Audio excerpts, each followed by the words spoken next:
आषाढ सुरू झाला की प्रत्येक मराठी घरातून गव्हाच्या कापण्या आणि फुग्याचे धपाटे यांचा वास दरवळतो म्हणजे दरवळतोच.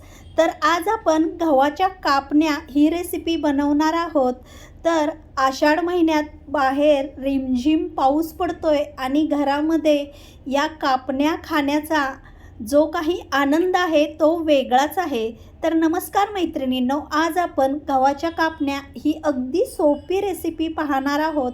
तर सर्वप्रथम तुम्ही बघितलंच, मी 2 फुलपात्र पाणी घेतलेलं आहे. पाण्याला चांगली उकळी आली की त्याच्यामध्ये अर्धा किलो गूळ घालून घ्यायचा. तो गूळ चांगला वितळू द्यायचा.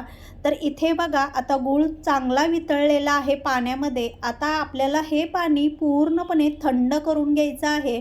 तर या पद्धतीने मी आता पाणी गाळून घेतलं आहे. गाळण्याचं कारण म्हणजे पाणी बघा, त्याच्यामध्ये खडा वगैरे किंवा कचरा असतो गुळामध्ये, तो निघून जातो. आता हे पाणी आपल्याला पूर्णपणे थंड होऊन द्यायचं आहे. तर इथे बघा, पाणी पूर्णपणे थंड झालेलं आहे. आता आपण याच्यामध्ये 3 वाट्या गव्हाचं पीठ घालणार आहोत. तर इथे बघू शकता तुम्ही, मी 3 वाट्या गव्हाचं पीठ घालणार आहे आणि त्याच्यानंतर याच्यामध्ये आपल्याला 1 वाटी बेसनचं पीठ घालायचं आहे. बेसनचं पीठ घालण्याचं कारण म्हणजे कापण्या गव्हाच्या ज्या आहेत ना, त्याला खमंगपणा येतो. तर इथे बघा, मी 1 वाटी बेसनचं पीठ घातलेलं आहे. त्याच्यानंतर आपल्याला ह्याच्यामध्ये दुधाचे 2 चमचे रवा घालायचा आहे. रव्यामुळे कापण्यांना खुसखुशीतपणा येतो. तर इथे बघू शकता, अगदी मी दुधाचे 2 चमचे रवा घातलेला आहे. वरती चवीनुसार मीठ घालायचं. म्हणजे मीठ तर घातलंच पाहिजे. कोणत्याही गोड पदार्थाला मिठाने अजून गोडी येते. तर मीठ घालून घ्यायचं आणि त्याच्यानंतर थोडासा अगदी खायचा सोडा घालायचा. तर आता आपण चांगलं हे पीठ मिक्स करून घेऊयात. वरून अजिबात कसलंही पाणी घ्यायचं नाही. जेवढं हे गुळाचं पाणी आहे त्याच्यामध्येच आपल्याला हे पीठ मळून घ्यायचं आहे. अगदी अर्धा किलोचं अचूक प्रमाण आहे. तर खूप सुंदर झाल्या होत्या मैत्रिणींनो कापण्या. अगदी वातड वगैरे तर अजिबात झाल्या नव्हत्या. जो आपण खायचा चिमूटभर सोडा टाकलेला आहे ना, त्याच्यामुळे कापणी अगदी खुसखुशीत होते.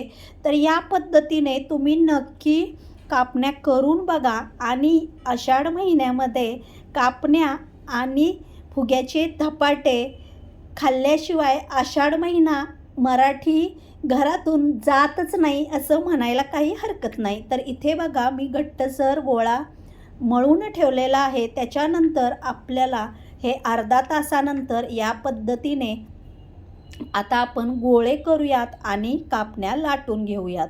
तर थोडासा मोठाच घ्यायचा गोळा आणि परत जेवढं आपल्याला हाताने एकसारखं मरदता येईल तेवढं मरदायचं. तर तुम्ही बघू शकता, अजिबात पिठाचा वगैरे वापर करायचा नाही आहे. तर आता आपण चला लगेच कापण्या गोळा लाटून घेऊयात.